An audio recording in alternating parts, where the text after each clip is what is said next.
여러분은 기억을 어떻게 보관하시나요? 사진으로? 아니면 기록으로? 아니면 저희처럼 목소리로?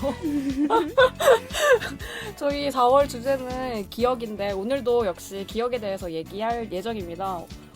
어떻게 기억을 보통 보관하세요, 두 분은?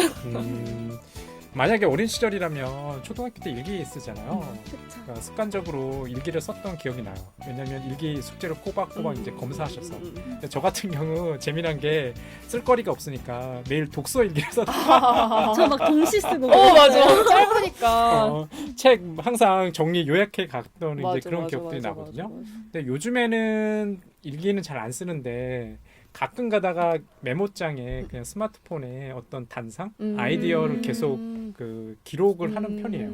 네, 그런 것들을 갖다가 잘 정리했다가 나중에 뭐 글을 쓴다든지 아니면 어떤 뭐 가령 예를 들어 가지고 뭐 팟캐스트다라고 하면 팟캐스트 항목만 이렇게 찾아보거든요. 확실히 과거보다는 뭐 메모장에 물론 뭐 이렇게 연필이나 볼펜으로 끄적끄적하는 것도 좋긴 한데 그런 면에서 좀 기억 편한 것 같아요. 예. 여름 씨는 어떻게 기억을 기록하시나요? 제가 엄청 덜렁거리는 성격이어가지고 건망증도 심하고 진짜 잘 깜빡거리거든요. 그래서 다이어리를 쓰기 시작했어요. 근데 진짜 다이어리 원래 막 한 달 쓰고 못 쓰고 이렇게 하잖아요. 근데 약간 일부러 재미를 붙이려고 막 스티커 사서 맞아. 모으고. 그 재미 있지. 네. 닫고. 네. 다이어리. 엄청 다이어리를 꾸미기 시작했는데 그래서 저는 약간 다이어리 쓰는 게 습관이어가지고 진짜 엄청 꼼꼼하게 쓰는 편이고 그리고 옛날에 저도 마찬가지로 어렸을 때 일기 되게 많이 썼는데 그게 좀 크고 나서 일기를 손으로 적지 않고 싸이월드 다이어리 감성 일기 막 이렇게 맨날 쓰게 됐다가 이제 싸이월드를 안 하니까 이제 또 SNS로 넘어와가지고 SNS에 많이 썼었는데 요새는 또 SNS를 잘 안 해가지고 내가 평소에 기록해야 될 걸 어떻게 기록을 하고 있지라고 생각했을 때 보니까 저는 카톡 나한테 보내는 카톡 있잖아요. 맞아. 거기에 무슨 링크부터 뭐 그냥 강의 자료 그냥 일상적인 걸 그걸 다 거기다 적더라고요. 그래서 점점 쉬운 플랫폼을 내가 찾아가고 있구나. 네, 이렇게 생각이 들더라고요. 하긴 저도 좀 비슷한 거 있어요. 저도 그 트위터 계정이 아직도 살아 있어요. 한 몇 년 됐죠. 근데 주로 요즘에는 그런 아이디어 안 적고요. 신문 기사나 이런 것들을 포탈 뉴스 같은 거 링크 시켜놓거든요. 거기다가 이제 스크랩을 해요. 이제 로그인을 해가지고 굳이 그걸 갖다가 뭐 제 노트북이나 데스크탑에 이제 모아놓는 게 아니라 네, 맞아요. 그런 용도로 사용하고 있죠. 그렇구나. 저는 보통 사진으로 찍는 거를 자주 하거든요. 그러니까 진짜 링크여도 막 사진으로 찍어. 그래서 한때는 하루에 꼭 한 장씩 사진을 찍어서 기록해야지라고 할 정도로 했었고 저는 막 폴더별로 막 날짜별로 난리 나거든요. 막 클라우드에도 올리고 외장하드 2개 넘겨놓고 하드를 너무 많이 날린 적이 있어서 그래서 그렇게 기억을 붙잡는 게 참 어려운구나 라는 생각이 들기도 해요. 예, 그렇습니다. 네. 오늘 연관 검색어는 기억과는 관련 없는 벚꽃. 요즘에 벚꽃이 참 만개했잖아요. 그래서 벚꽃 신드롬에 대해서 왜 이렇게 우리는 언제부터 이렇게 벚꽃에 대해 열광하게 되었나 라는 의문점에서 출발하여 벚꽃에 대해서 얘기해 볼 예정입니다. 예, 정말 그런 것 같아요. 그러니까 벚꽃 신드롬, 뭐 벚꽃 좀비.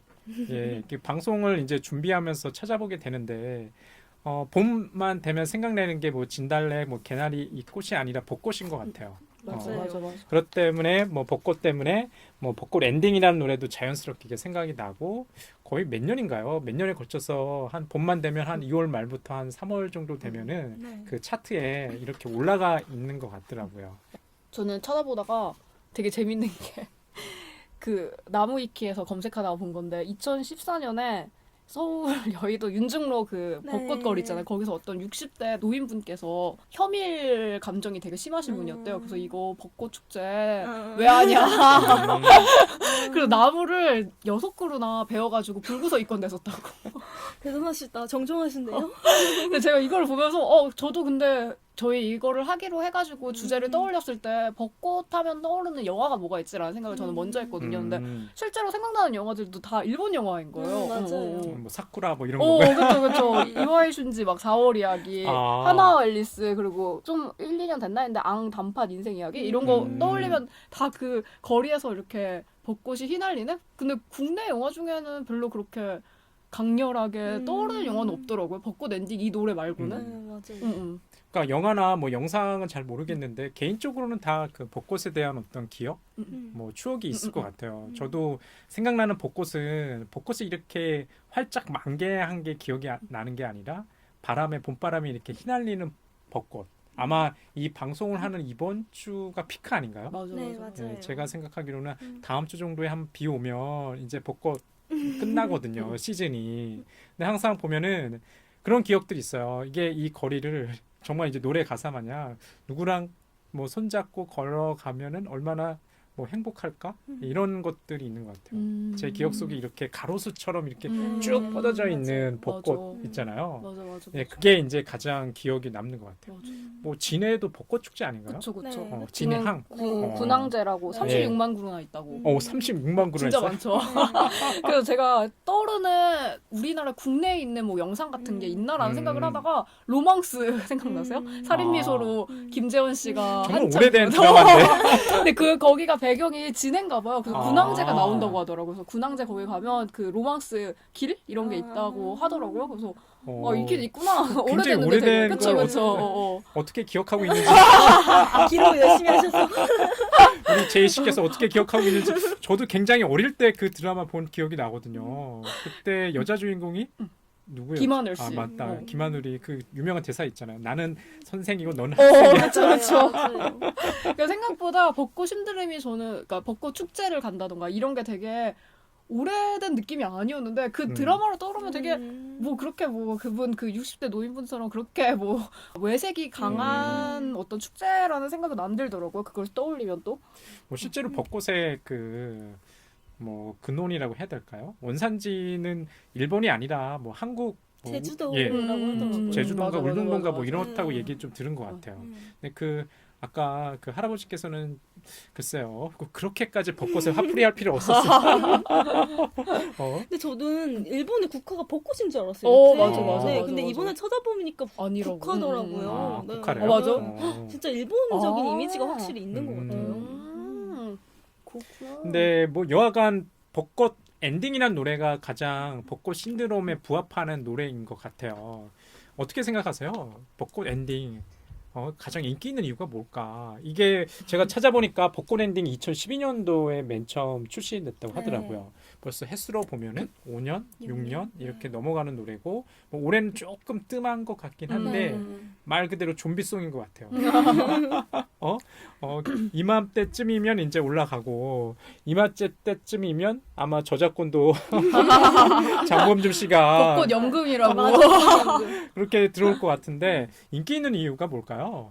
근데 약간 벚꽃이 진짜 저희가 꽃놀이를 예전에는 산으로 들로 이렇게 개나리와 진달래를 보러 갔다면 이젠 도시 속에서 벚꽃을 즐길 수가 있잖아요. 그게 되게 누구나 볼 수 있는 보편적인 맞아. 축제인 것 맞아, 같은데 이 벚꽃 엔딩을 포함해서 장범준 씨의 노래 자체가 되게 보편적인 공감의 정서를 누릴 수 있는 얘기들을 하고 있는 것 같아요. 맞아, 벚꽃 맞아. 엔딩도 어디서나 쉽게 볼 수 있는 벚꽃에 어디서나 누구나 쉽게 경험할 수 있는 얘기들을 풀어나가니까 그게 엄청난 효과를 발휘하는 것 같고 그리고 이 벚꽃 엔딩은 정말 세대를 나눌 수 없이 전 세대가 맞아. 다 사랑하는 음악인 것 같아요. 이게 뭐 장범준 씨의 음악의 특징으로 뭐 꼽힐 수도 있겠지만 송창식이다 이렇게 포스트 송창식이다 약간 이렇게 얘기할 정도로 그런 약간 멜로디, 맞아, 목소리 맞아, 다 맞아, 이런 맞아. 게 다 아울 수 있는 그런 느낌이 있는 것 같아요.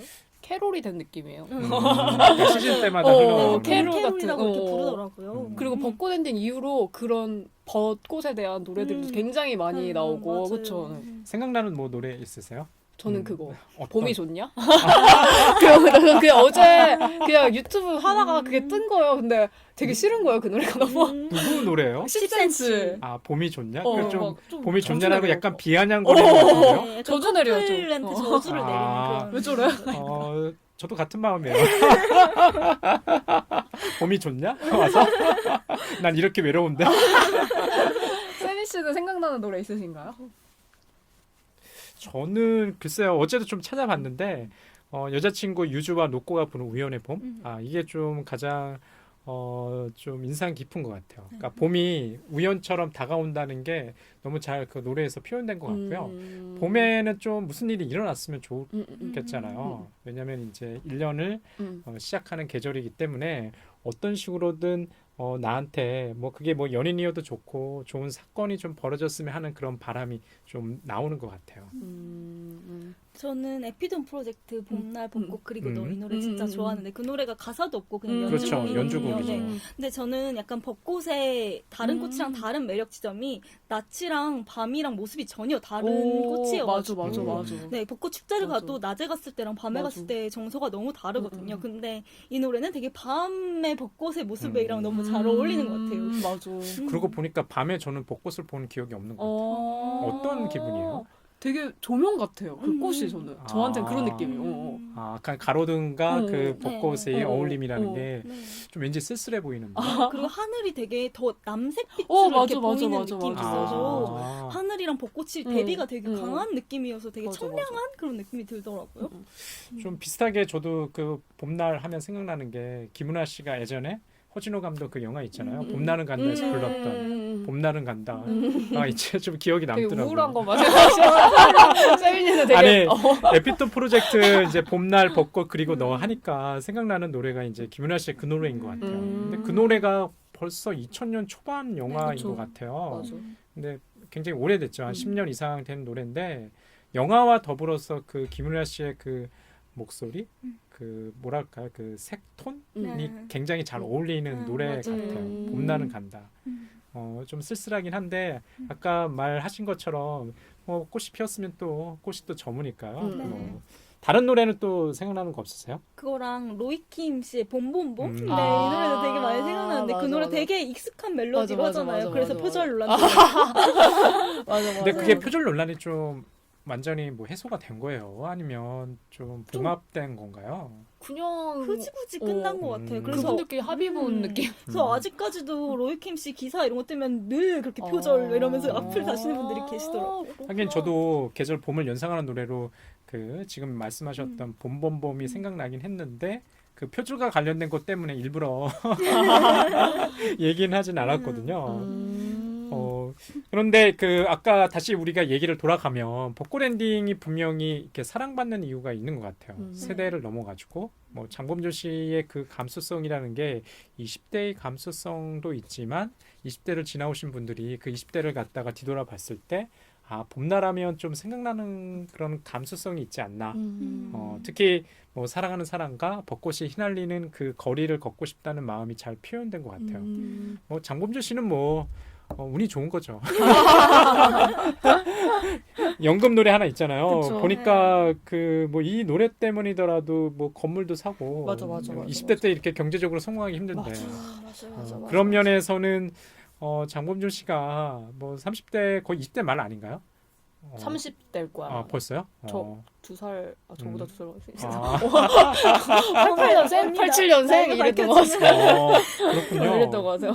그런데 그 이후에 글쎄 뭐 장범준 씨가 좀 뭐 여담이긴 하지만 벚꽃 엔딩 내지는 1집, 2집 이후에 특별히 생각나는 노래는 없는 것 같아요. 분명히 활동을 하긴 한다고 그러더라고요. 네, 앨범 내시는 것도 근데 인기 너무 많아서 교보문고에서 사람들이 몇백 명이 줄을 서가지고 그게 하루 만에 품절되고 이랬거든요. 진짜? 그리고 한정판으로 앨범을 내세요. 그래서 그게 그 원래 애니메이션 전공이셔서 그림을 이렇게 자기가 그리시잖아요. 맞아. 그래서 그게 책 한 권이랑 그 앨범이랑 이렇게 붙여서 25,000원이었대요. 근데 그게 같이 있네. 네, 근데 그게 한정판인데 다 판매가 그날 품절이 됐고 온라인 오프라인 다 그 바로 다음 날 중고나라 리셀러 가격이 21만 원까지 뛰었다. 그건 좀 너무하다. 근데 그 정도로 사람들이 팬이 아무리 그래도 많고 지지층이 있는 가수인 건 확실한 것 같아요.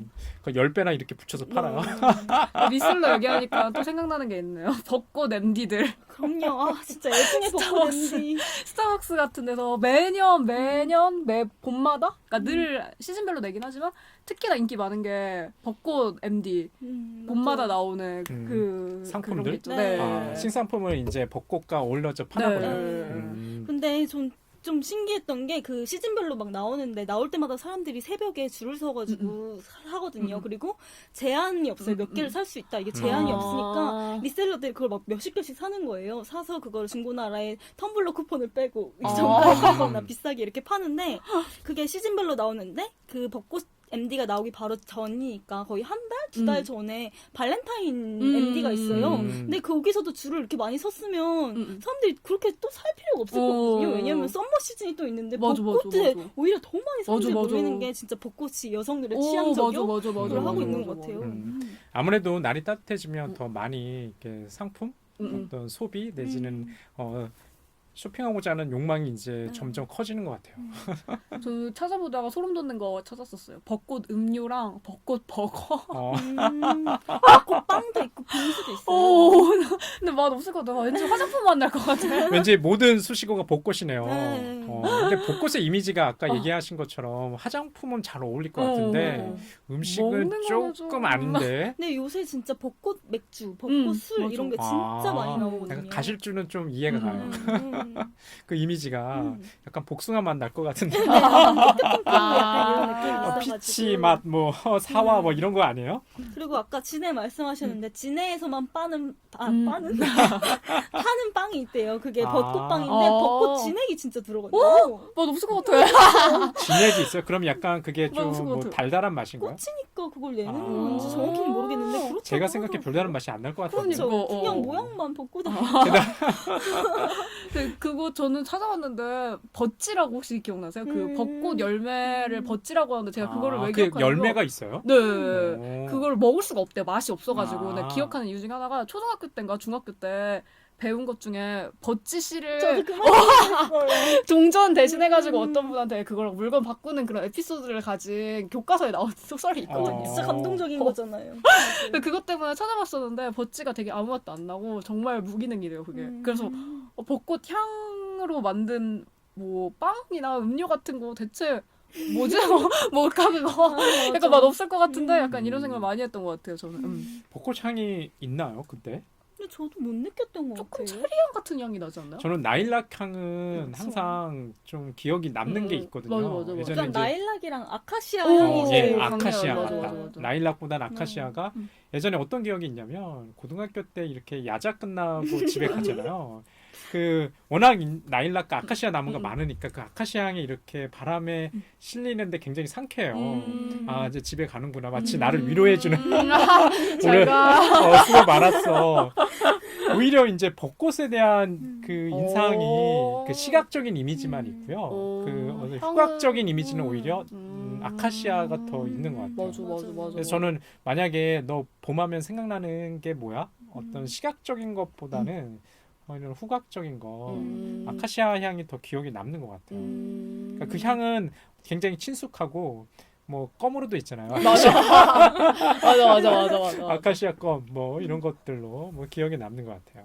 근데 비슷하게 저도 학교 이렇게 야자 끝나는 길에서 기억나는 이미지라고 해야지? 해야 되나? 그런 걸 뭐 생각하면 저희 학교에는 벚꽃나무가 되게 많았거든요. 근데 그 나무들이 다 이렇게 손을 이렇게 축축 수양 모델처럼 그런 느낌에서 바람에 휘날리면 잘가 이렇게 이런 느낌 저한테는 그렇게 강렬해가지고 저도 약간 벚꽃 하면 고등학교 때 생각나는 것 같아요. 막. 그러시구나. 다 벚꽃에 관련된 어떤 기억, 뭐 이미지 이런 것 다 있으시네요.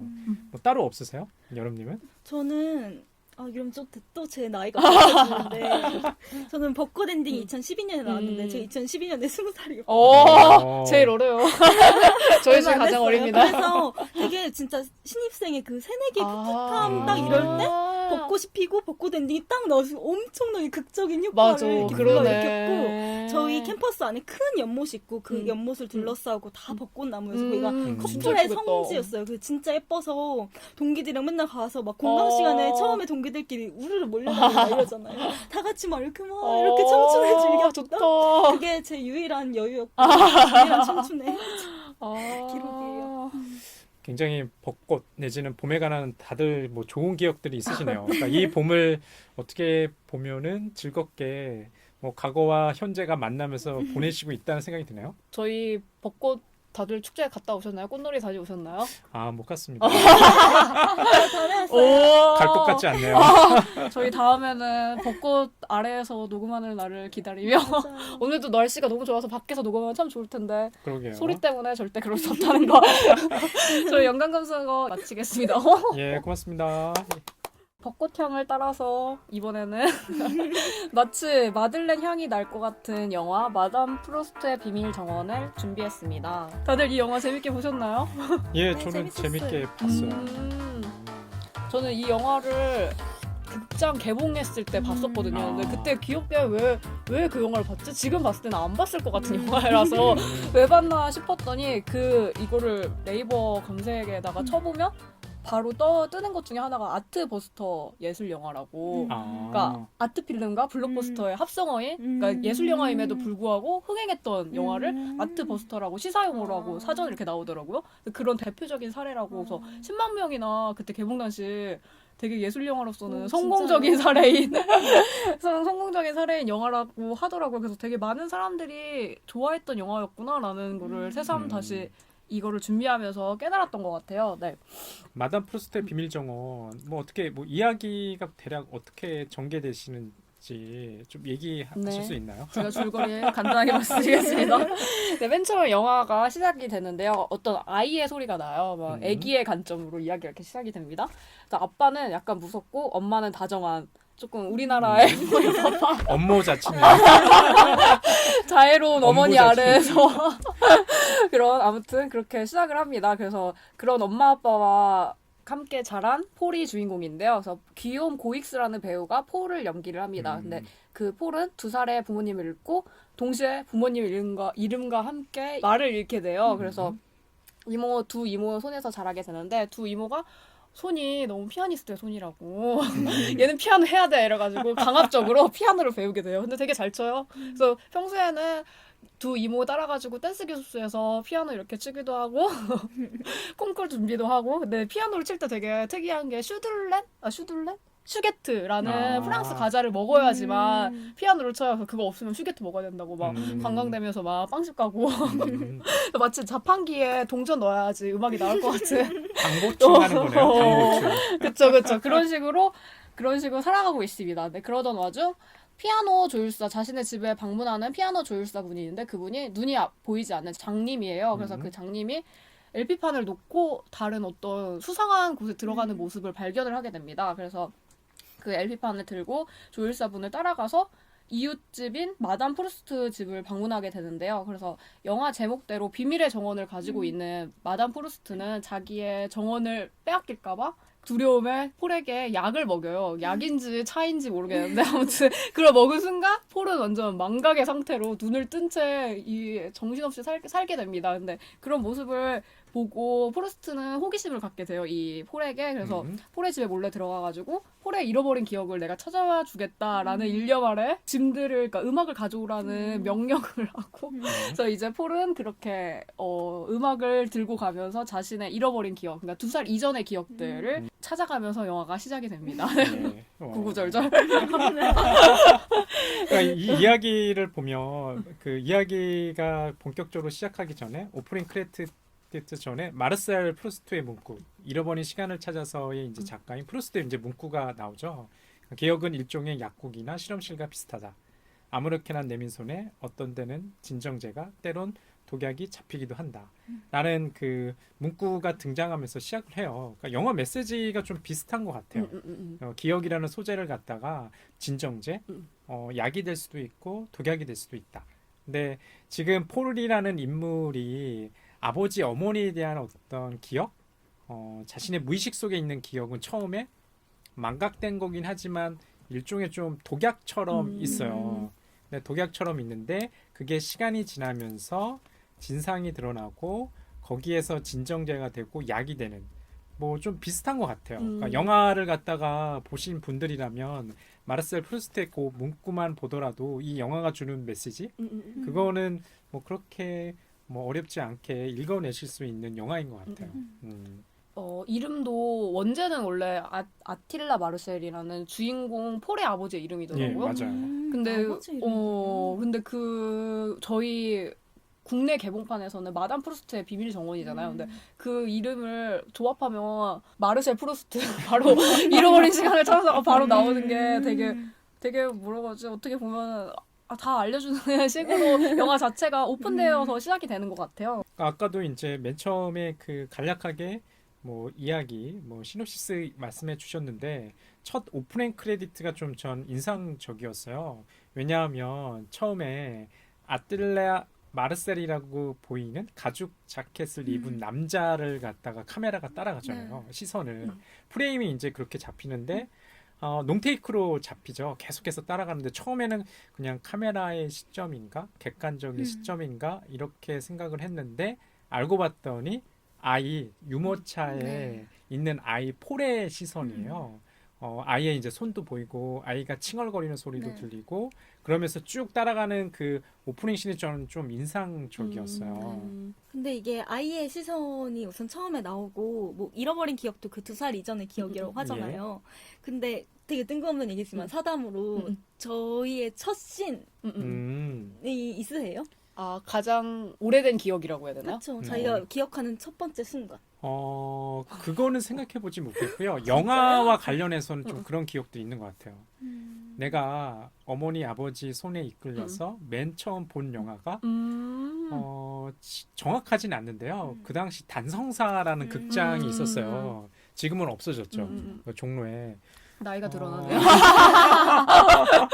진짜 어릴 시절이었는데 10개라는 영화를 보러 갔던 되게 기억이 어려운 나요. 굉장히 어려운데 이제 어린 시절 얘기예요. 그런데 그게 처음이자 마지막이었던 것 같아요. 아버지와 어머니랑 같이 영화를 보러 갔던 기억이 마지막이었는데요. 어떤 기억이 있냐면요. 그 당시에 이제 자막이 오른쪽에 이렇게 올라가고 있는데 제가 너무 나이가 어리니까 그걸 못 읽어서 읽긴 읽는데 너무 속도가 빠른 거야. 따라가지 못해서 도중에 포기했던 기억이 나요. 그래서 이미지만 보는 거예요. 이미지만. 나중에는 포기해서. 그러니까 보통 그 식기하면 생각나시는 그 영화 중에 정확하게 잘 모르겠지만 그 사해인가요? 사해가 이렇게 물이 갈라지는 그 장면이 저희 첫 번째 이미지, 영화적 이미지는 그런 것 같아요. 그 뒤에도 보면 뭐 요즘에도 뭐 MBC에서 주말의 명화 하나요? 안 할 것 요즘에 같은데. 안 해요. 정말 오래된 이제 시절 얘기인데 굉장히 그런 걸 통해서 영화를 갖다가 봤던 기억들이 나요. 근데 저희 삶의 첫 번째 이미지, 그거는 잘 모르겠어요. 그냥 빛바랜 사진에 골목에서 한 아이가 굉장히 좀 뾰루툭한 표정으로 쳐다보는 흑백 사진이 있어요. 그 사진이 이제 있거든요. 근데 그게 이제 전데 그 기억은 없어요. 사실 그 사진이 그 동네가 어디 있는지 그게 한 5살, 뭐 4살 이렇게 찍었던 사진이라고 하는데 기억이 없더라고요. 저는 그게. 저는 제 첫 씬을 자랑하려고 질문한 거예요. 저는 되게 이상하게 어린 시절 1~2살 때 이미지가 기억이 나는 편이거든요. 근데 그러니까 얘기의 맥락 정도로 다 얘기 전체가 생각나는 건 제가 태어난 지 2년 4개월 정도 됐을 때예요. 3살 때인 거죠. 그러니까 제 동생이랑 2살 차이가 나거든요. 동생을 엄마가 임신해서 만삭 상태에서 엄마가 이제 산부인과에 가신 거예요. 낳으러 동생을.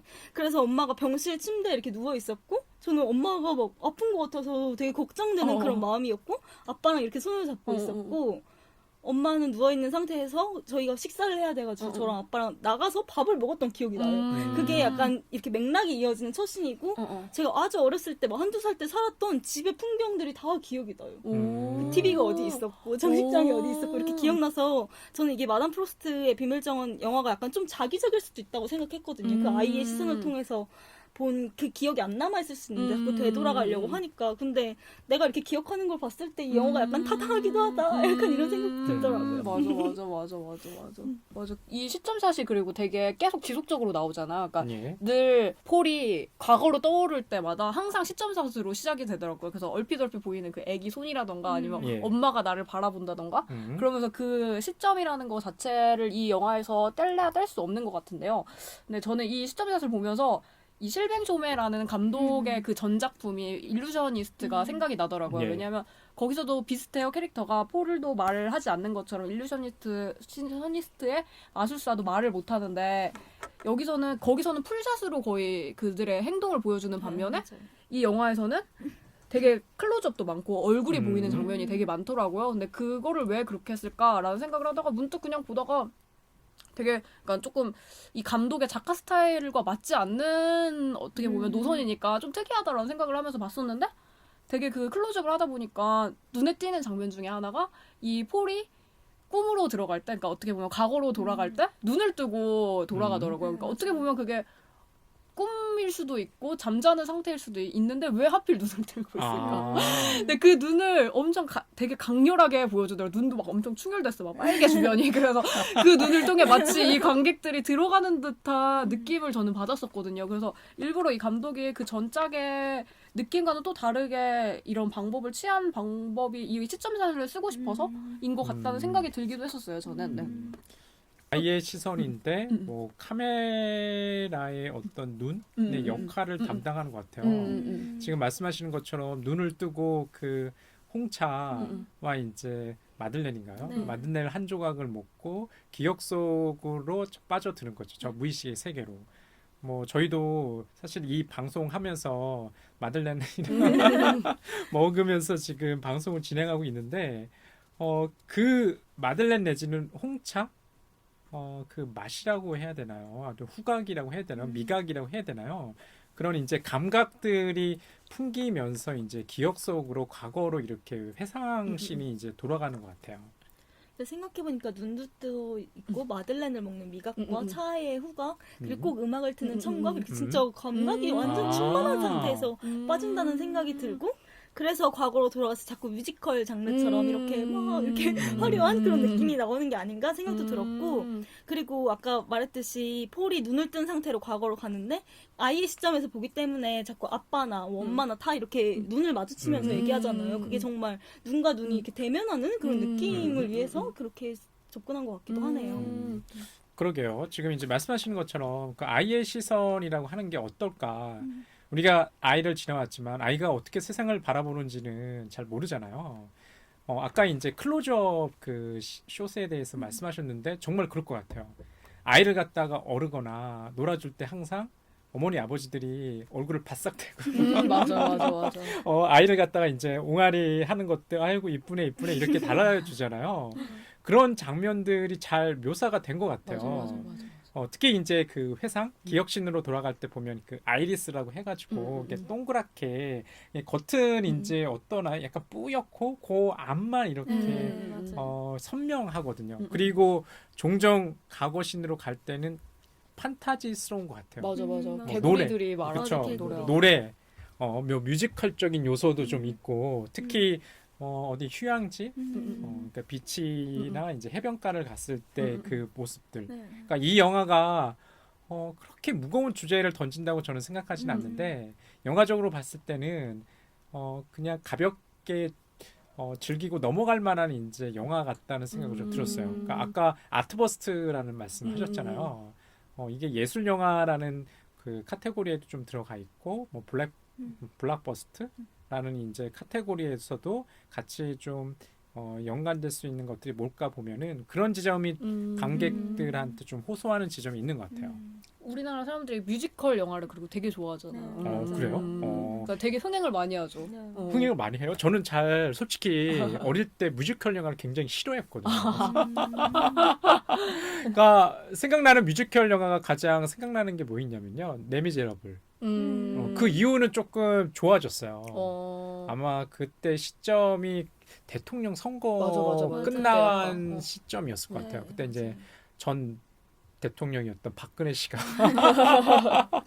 대통령 선거에서 이제 승리를 해가지고 좀 우울했는데 거기가 보면은 이제 프랑스 대혁명, 그러니까 메돌 혁명인가요? 거기를 이제 배경으로 하고 있잖아요. 그래서 그 뮤지컬 영화를 보면서 그 인상 깊었던 이 노래도 막 찾아보고 가령 아이에버 드림인가? 그런 것도 막 찾아보고 그랬던 기억이 나요. 근데 어린 시절 생각해 보면 뮤지컬 영화 볼 때마다 들었던 생각은 영화의 어떤 이야기의 현실성을 깬다고 저는 생각했던 것 같아요. 어린 시절에. 너무나 영화적인 거잖아요. 갑자기 일상적인 대화를 하다가 노래를 부르고 춤을 추고 그거는 저건 현실이 아니다라는 생각 때문에 뮤지컬 영화를 좀 싫어했어요. 여름 씨는 어떻게 뮤지컬 형식 어떻게 생각하세요? 저도 막 좋아하는 편은 아닌 것 같아요. 진짜 영화다. 저는 약간 생활 연기 아. 그런 영화들을 좋아하거든요. 약간 정지된 그런 느낌을 되게 좋아해서 그럼 극적 효과를 막 이렇게 불러일으키는 뮤지컬 장르를 안 좋아하는데 말씀하신 것처럼 레미제라블 이후로 오히려 사람들이 그걸 더 선호하게 된 것 같아요. 되게 오랜만에 등장한 웰메이드고 공감할 수 있는 뮤지컬 영화가 나왔다라고 해서 최근에 흥행한 라라랜드도 마찬가지고 지금 미녀와 야수도 흥행 많이 했잖아요.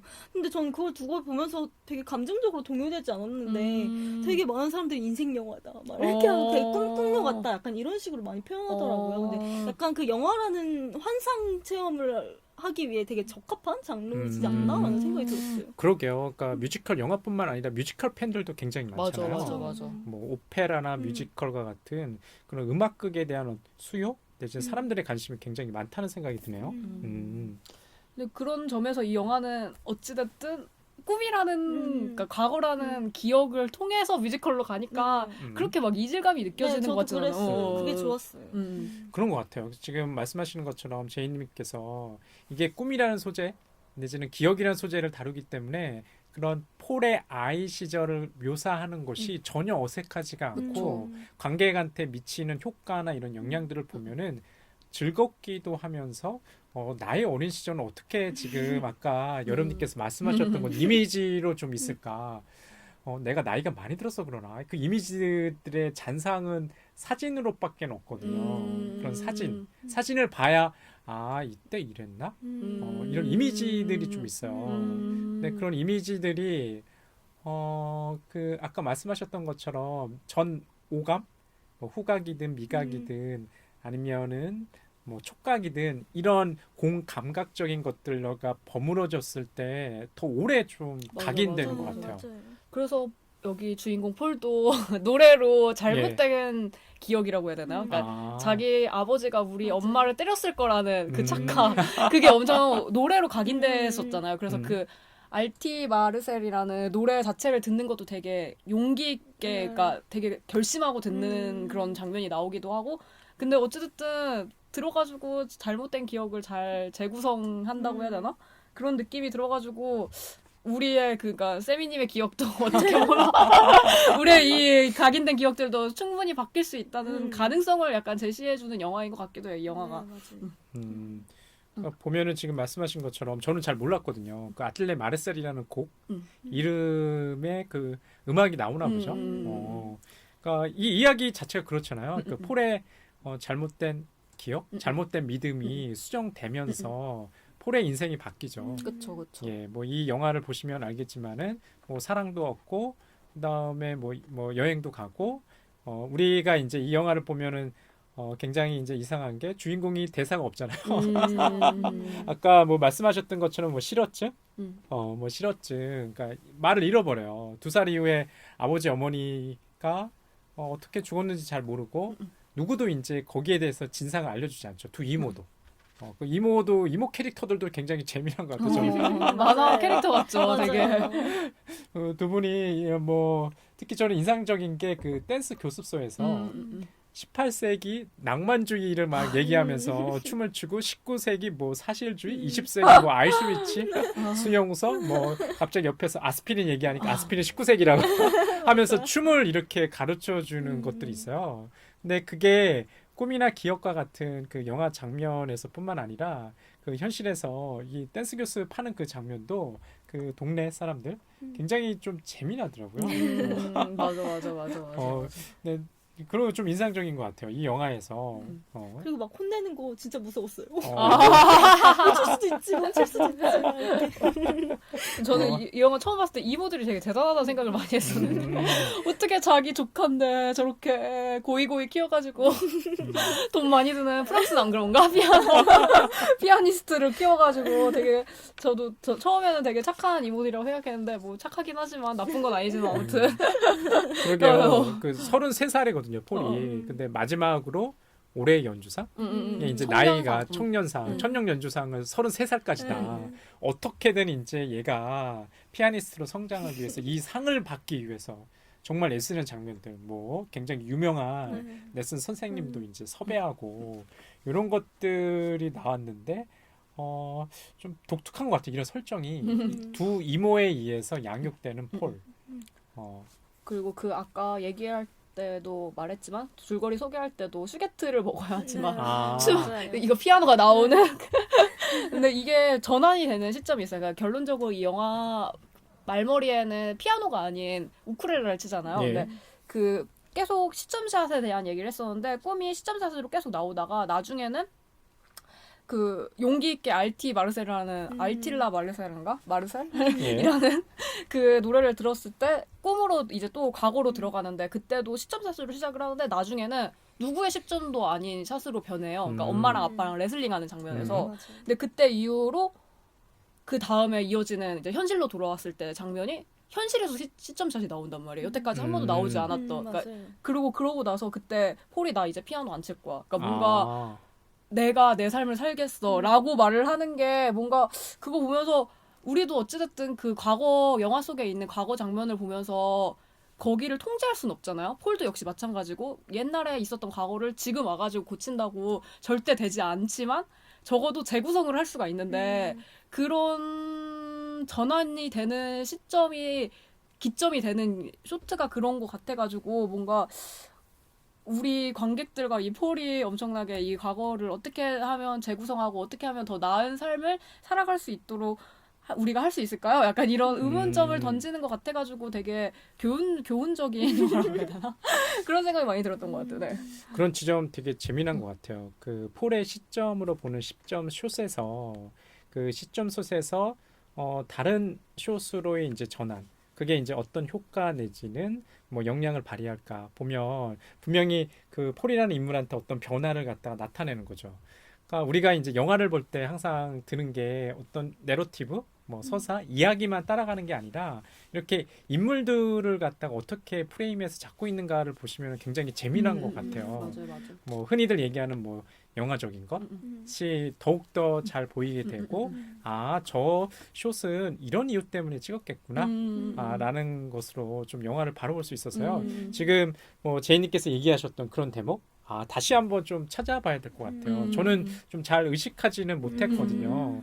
다만 아까 저희가 우스갯소리로 그 레슬링하는 장면도 나오잖아요. 아버지 어머니 이게 정말 저게 레슬링하는 장면이었을까? 제가 바로 어제 들었던 얘기인데 심리 테스트를 어떤 분이 저한테 해준다고 해서 했어요. 근데 그분이 가장 좋아하는 스포츠를 그러니까 지금 그냥 떠오르는 스포츠? 그걸 적고 그 다음에 왜 그게 좋은지를 적으라는 거야. 그래서 적었어요. 근데 같이 하던 분이 화장실을 간다 그래가지고 잠깐 기다리고 있었거든요. 그게 어떤 결과인 건지.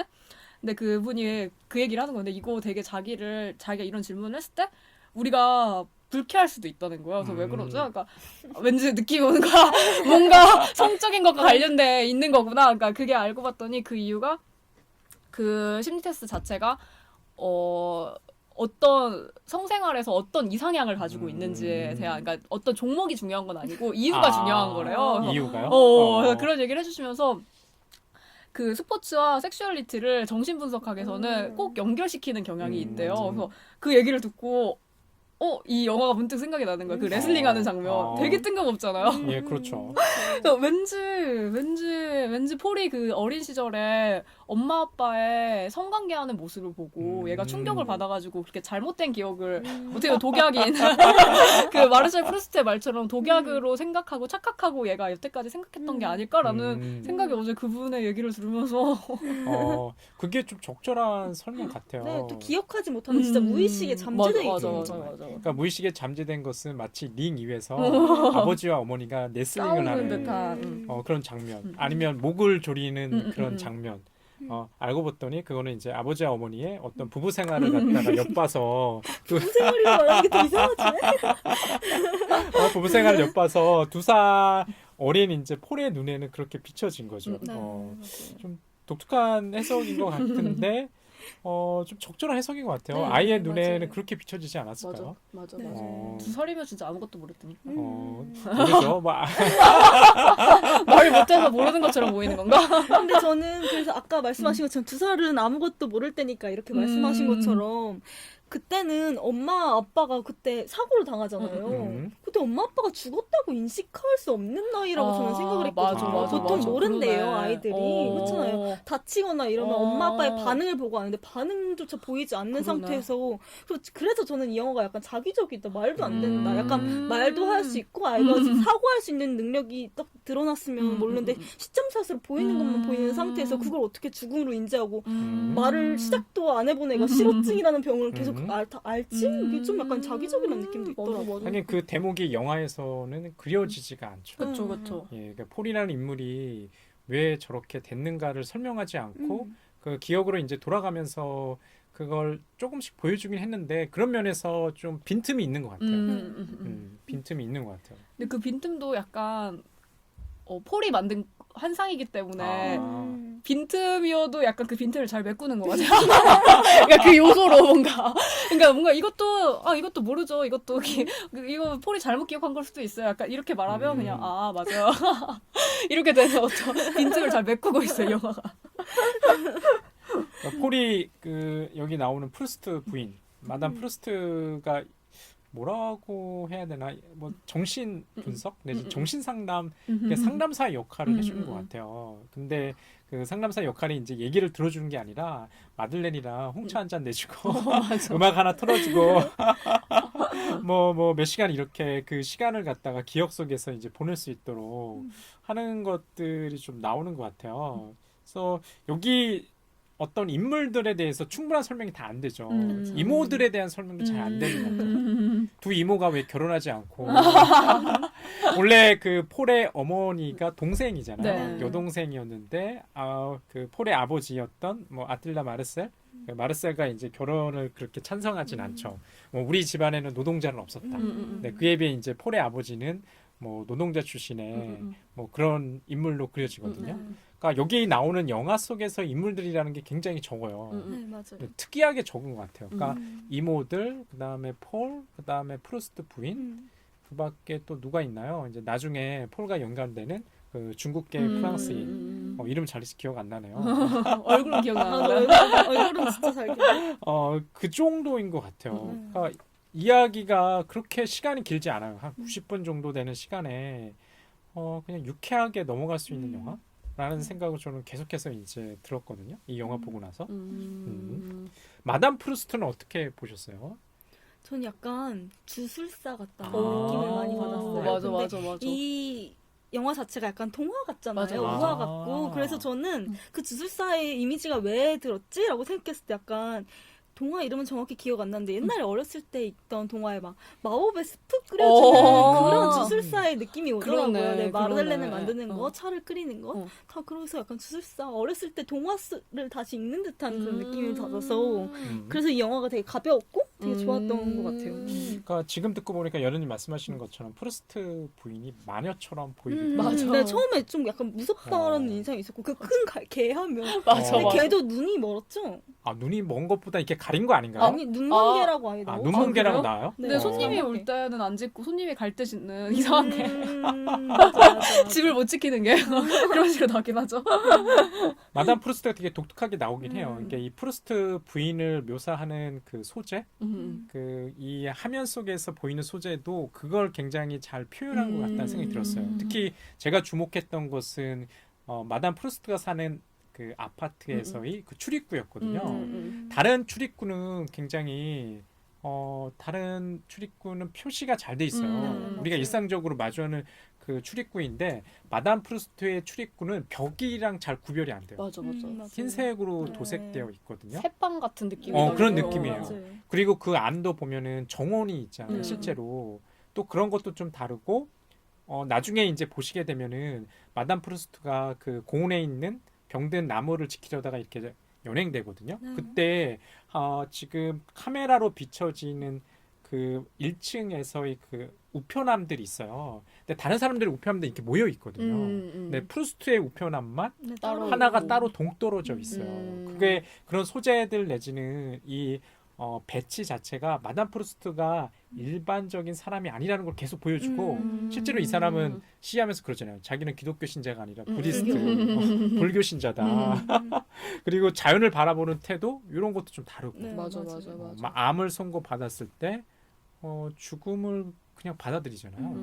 네, 그런 것도 좀 다른 것 같아요. 맞아. 근데 저는 어떤 생각이 들었냐면 프루스트 부인과 같은 이런 캐릭터들 있잖아요. 좀 서구적인 캐릭터와는 좀 다른 것 같아요. 좀 아까 말씀하셨던 건 좀 신비적인 것 같고 뭐 얘기가 있어 어떤 비밀이 있는데 그 비밀을 다 풀어내주지 않고 그런 면에서 보면 이 지금 이야기 속에 프루스트 부인 묘사되는 건 좀 불친절하죠. 거의 악기도 우크렐라. 근데 되게 바람처럼 사라져가는 사람처럼 나오는 것 같긴 해요. 그러니까 맞아요. 불현듯 그냥 사라지잖아요. 맞아요. 폴이 찾고 싶어도 우크렐라 고쳐가지고 갔는데도 막 없어지고 막 약간 정말 약간 우리 기억이 갑자기 문득 오는 것처럼 문득 왔다가 문득 떠나는 사람 같은 그런 느낌이 들기도 하는 것 같아요. 그래서 묘비에 그렇게 돼 있잖아요. 뭐 잠시 휴업한다 맞아, 약간 이런 맞아. 스티커가 붙어 있거든요. 그러고 보면 이 영화의 주제 기억이잖아요. 그러니까 찰나라는 그 단어가 굉장히 잘 어울리시는 것 같아요. 그러니까 섬광처럼 맞아. 예, 과거와 지금 현재 뭐 어떤 이미지가 막 착상됐어요. 머릿속에 떠올랐는데 그 이미지가 뭔지는 정확하게 잘 몰라. 근데 좀 시간이 흐르거나 어떤 소재, 약간 마들렌이나 홍차 같은 것들을 통해서 그것이 좀 의미가 분명해지고 다시 또 어떻게 보면 사그라들고 이미지에 관한 것들을 좀 볼 수 있는 영화 같기도 하다는 생각들이 좀 들거든요. 이 얘기하시니까 세미님이 얘기하니까 생각나는 것 중에 하나가 그 처음에 마담 프루스트네 집에 갔을 때 마약같이 그러니까 약 먹은 것처럼 막 진짜 정신없이 눈 땡그랗게 떠가지고 막 돌아다니잖아요 폴이. 근데 예. 그러다가 갑자기 복도에 있는 전등을 바라봐요. 근데 그 전등이 동그랗게 생긴 거 혹시 기억나세요? 예, 기억이 나요. 근데 그 전등을 왜 보여주지? 라는 생각을 저는 혼자 했었거든요. 근데 나중에 그러니까 엄마 아빠랑 레슬링하는 장면 예. 시작할 때 시작 도입부가 제 기억에 그 레슬링 할 때 벨 치잖아요. 그 예. 벨로 시작을 해요. 클로즈업 장면인데 그거랑 예. 되게 유사한 모양이더라고. 그래서 저는 그래서 그거 보면서 바로 그게 생각이 나가지고 왜냐면 그 전에 이 장면을 왜 그렇게 굳이 보여주지? 라는 생각을 저는 했어가지고 왠지 이 영화 자체가 되게 뭐라고 하지? 흐릿하고 막 여기저기 펼쳐져 있는 기억들을 어떻게든 이렇게 담아내려고 하는 것 중에 하나가 그러니까 저의 그냥 착각일 수도 있는데 영화를 굉장히 꼼꼼하게 보셨네요, 제이님이. 왜냐면 이 영화를 저는 보긴 봤는데 또 두 번째 볼 때는 이렇게 커팅 좀 간신 가는 내지는 질문을 던질 만한 숏이나 이제 시퀀스 위주로 또 다시 봤거든요. 그러니까 지금 듣고 보니까 클로즈업을 비췄다는 것은 분명히 그쵸 의도가 네. 있을 것 같아요. 의도나 부각하고 싶었다는 이 강조점이. 그런데 그런 동그란 게 그 링 위에서 이제 그 벨과 유사하고 그게 좀 과거와 현재를 갖다가 이어주는 어떤 기억의 소재, 수단이 되는 것 같아요. 저는 그 동그란 그 전구가 나올 때 저는 눈을 보는 거라고 생각했거든요. 오히려. 맞아. 눈동자 같다는 느낌 받아서 저는 맞아. 이렇게 들어가는 줄 알았어요. 근데 그때가 그 텃밭 정원에 대한 기억을 지워버리려고 이렇게 처음에 하신 거잖아요. 그래서 그 나중에 다시 기억으로 들어가는 장면으로 이어질지 안 이어질지 모르지만 아무튼 그 장면을 보고 나중에 후에 기억을 들어가는 장면 봤을 때 폴이 다른 기억으로 들어갈 수도 있는데 그걸 영화 내에서 삭제했다고 생각했어요. 그래서 약간 호기심을 불러일으키려고 이렇게 했나? 약간 저는 이렇게 눈동자라 생각했거든요. 맞아. 근데 그거 다른 맞아. 기억에서는 엄마 아빠의 눈동자가 나오니까요. 맞아. 여기가 이 영화 보면은 좀 카메라 워킹이나 아니면 지금 말씀하신 프레임이나 좀 재미난 것들이 좀 있는 것 같아요. 좀 개인적으로 가장 인상적이었던 게 프루스트 부인이 그 공원의 병든 나무를 지키려다가 경찰에 연행되거든요. 그러니까 폴이 그 주변 공원을 갔다가 찾아요. 근데 직접적으로 폴을 비춰주는 게 아니라 크레인 숏이라고 하죠. 위에서 그 폴의 그림자를 먼저 비춰주고 점점 이제 폴이라는 인물을 비춰준 다음에 그 나무가 다 잘려 있잖아요. 근데 천천히 이제 폴이 이게 널브러진 나무를 갖다 확인하면서 우크라이나를 들면서 카메라가 이제 위에서 아래로 이제 천천히 줌아웃돼서 내려오는 장면들이 있거든요. 그 장면이 좀 인상적이었어요. 왜냐하면 그 다음부터는 아까 얘기한 대로 프루스트 부인이 등장하지 않죠. 프루스트 부인한테 무슨 일이 벌어졌구나라는 것을 좀 암시하는 장면이거든요. 부서진 그 우쿨렐라. 그래서 이 영화가 아까 제이님이나 여름님이 말씀하신 것처럼 이렇게 세밀하게 보면은요, 여러 좀 의미론적이라고 얘기해야 되나요? 그 소재들이 가지는 어떤 지시하는 것들이 좀 있어서 그런 거 찾아가는 재미가 있는 것 같아요. 맞아요. 여름 씨는 인상 깊었던 쇼트나 장면 같은 게 있었나요?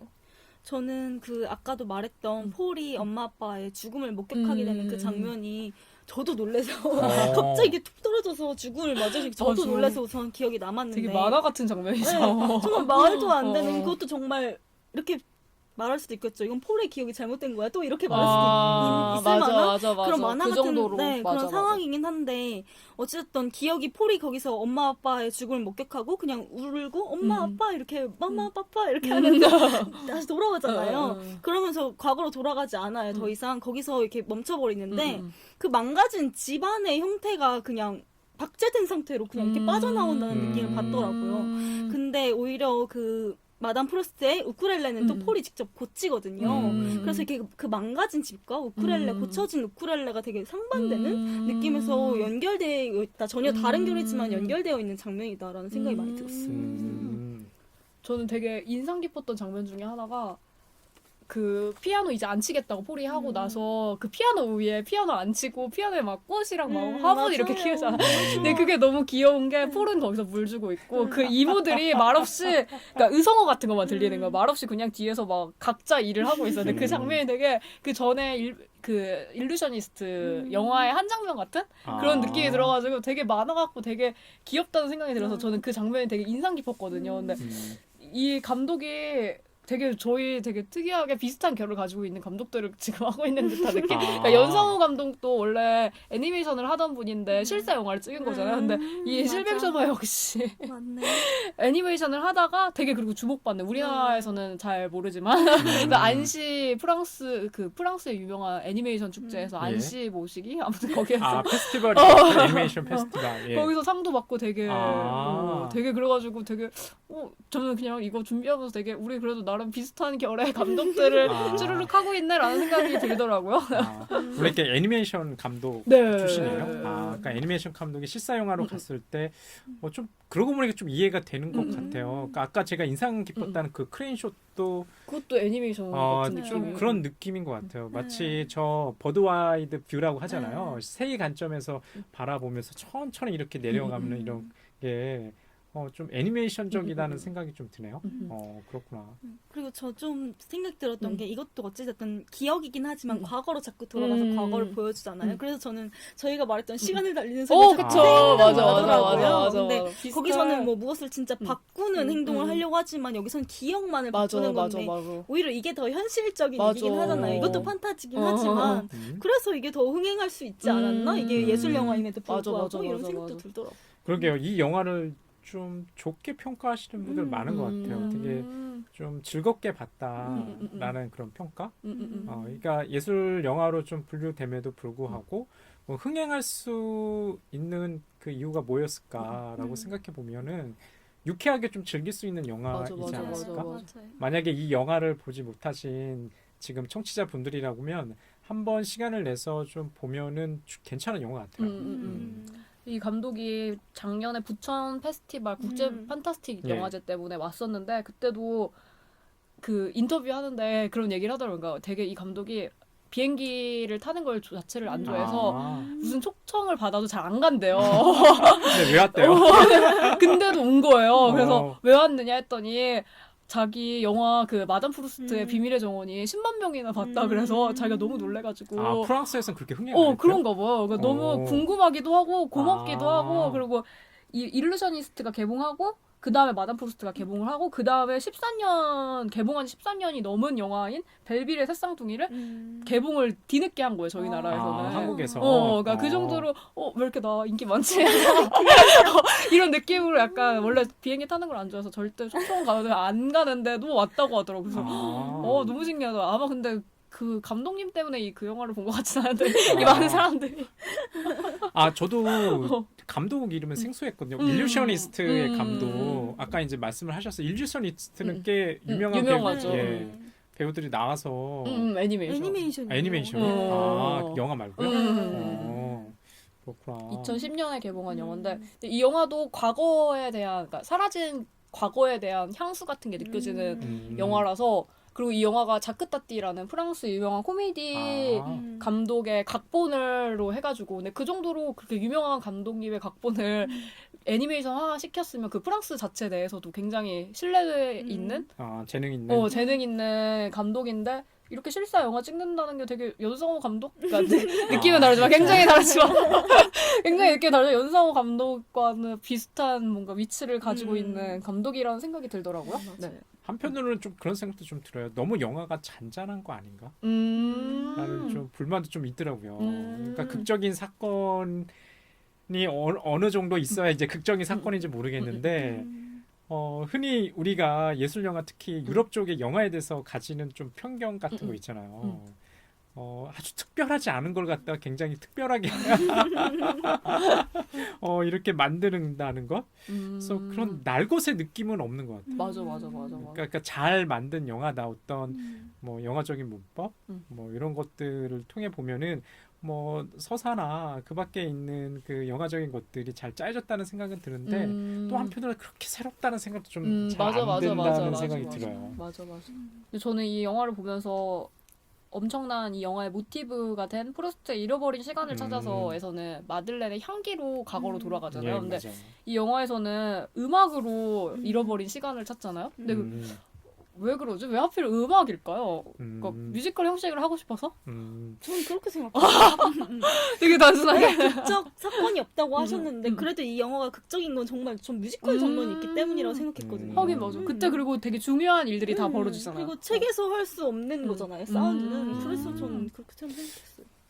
그러고 보면은 시각적인 것이 거의 우리 오감 중에 한 70% 이상 차지한다고 그러잖아요. 그러니까 다른 감각들은 좀 상대적으로 소홀히 다뤄지는 것 같아요. 어떤 미각이라든지 후각이라든지 청각이라든지. 근데 이 영화 속에서 기억을 갖다가 이렇게 촉발시키는 매개체 아니면 뭐랄까 그런 수단은 청각인 것 같아요. 음악. 그러니까 폴이 뭐 피아니스트로도 나오고 아까 말씀하셨던 것처럼 기억을 갖다가 돌아갈 때는 음반을 갖다가 틀어주고 그리고 뭐 우쿨렐라 그것도 비롯해서 그렇게 생각해 보면 좀 변주된 것도 좀 있는 것 같아요. 아까 마르셀 프루스트 잃어버린 시간을 찾아서는 어떤 홍차와 마들렌의 이런 뭐 미각을 통해서 정서적인 기억이 계속해서 이렇게 떠오른다고 한다면 여기선 음악이라는 청각이라는 소재를 통해서 떠오른다는 생각이 들거든요. 맞아요.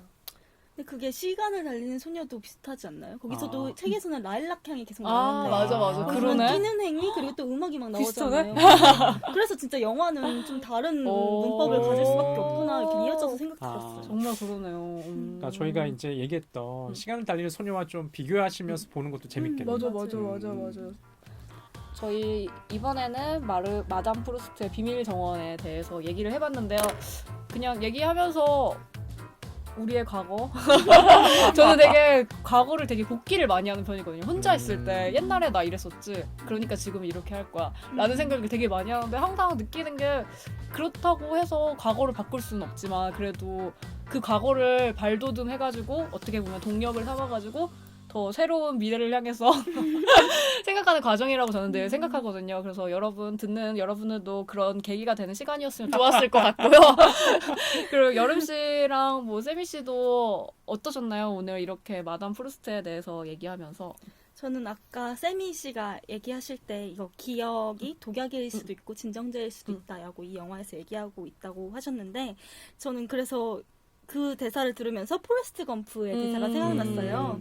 거기서 인생은 초콜릿 상자와 같은 거야. 네가 무엇을 고를지 아무도 모르지 라고 얘기를 했거든요. 이것처럼 어찌됐든 기억도 선택의 문제인 거잖아요. 그래서 기억이 이미 지나간 거긴 하지만 삶과 뭐 미래와 모든 것은 다 선택의 문제에 달려있고 내가 어떻게 생각하냐 결정하냐에 따라 달라지기 때문에 오늘도 난 긍정적으로 밝게 살아야겠다. 약간 이렇게 생각이 들었던 것 같아요. 저는 좀 그런 것 같아요. 그러니까 제이님처럼 기억을 복귀하진 않거든요. 의식적으로. 하지만 거리를 지나갈 때 그런 것들이 있어요. 어떤 사건 내지는 뭐 아이를 볼 때 이렇게 찰나적으로 떠오르는 내 자신의 과거의 이런 기억 이미지들 있잖아요. 그런 게 뭐 좋다 나쁘다기보다는 그럼 삶을 좀 풍요롭게 만드는 것 같아요. 예전에는 과거를 돌아보기 굉장히 싫어했거든요. 의미가 없다. 나한테는 지금과 미래만 이제 중요하다고 생각했는데 곰곰이 생각해 보면 그 우리가 하나의 그 시간을 정말 달리는데 그 시간이라는 게 보면은 뭐 현재와 미래만 있는 것들이 아니라 과거로부터 그렇게 영향을 끼치는 기억들이 있는 것 같아요. 조각으로. 그게 맞아. 이미지로 이렇게 상기가 될 때 정말 영화적인 것 같아요. 이 영화처럼. 예. 맞아요. 저 덧붙일 말 있어요. 프루스트가 키우는 강아지가 눈이 먼 게 아니라 어. 귀가 안 들리는 거예요. 그게 기억나가지고 계속 말해야지. 그리고 오늘 세미님이 집에 가시는 길에 밤벚꽃을 보셨으면 좋겠습니다. 맞아요.